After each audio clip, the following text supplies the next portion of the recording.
રાજુભાઈ આ શું છે? આ જુઓ તો ખરા, જીરાની અંદર તમારે આટલો બધો સુકારો.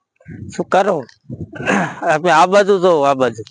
અરે પણ આ બે કેરા આપણે જોઈ તો સાવ આમ જોવો તો સુકારાની અંદર પતી જ ગયા છે. આ બાજુ જો તો ખરા. હા, આ બાજુ જોઈ તો પાછું જીરાની અંદર આપણને સુકારો જોવા મળતો નથી. તો રાજુભાઈ એનું કારણ શું? આપણને આ બે કેરામાં સુકારો. આ સાયફોન કંપનીનું પ્રોટેક્સ ને નિંજા નો કમાલ છે. બરોબર, સાયફોન કંપનીનું પ્રોટેક્સ અને નિંજા. તો એ બે કેરાની અંદર આપણે છંટકાવ કર્યો કે કર્યો જ નથી? એ બે કેરામાં નથી સાટ્યું. અને કારણ? એનું કારણ કે આનું ખાસ રિઝલ્ટ જોવા માટે બે કેરા મેં છંટકાવ કરવા ટાણે મૂકી દીધા હતા અને આમાં બધે સાટી દીધું. બરોબર, અને આ પ્રોટેક્સ અને નિંજાનું આપણે માપ કેટલું રાખ્યું છે? આનું 1 એકરે 500 ગ્રામ.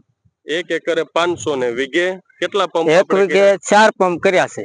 1 વીઘે 4 પંપ કર્યા. તો આપણને 100% સચોટ રિઝલ્ટ સુકારામાં જોવા મળ્યું ખરા? 100% જોઈ લો, તમારી નજરની સામે જ છે, જોઈ લો.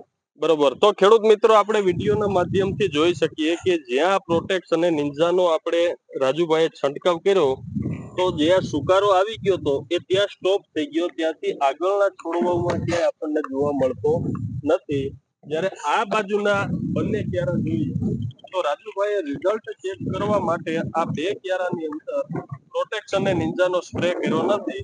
તો આપણે જોઈ શકીએ છીએ કે જે આ ભાગ છે એ આખો સુકારામાં ભેરાઈ ગયો છે. તો રાજુભાઈ, દરેક ખેડૂત મિત્રને આ પ્રોટેક્સ અને નિંજા સુકારામાં વાપરવાની ભલામણ કરાય ખરા? હું તો બધા ખેડૂતને કહું છું કે આ પ્રોટેક્સ અને નિંજા કંપનીનું બહુ સારું રિઝલ્ટ એનું મને 100% મળ્યું છે એમ. ઓકે, ધન્યવાદ.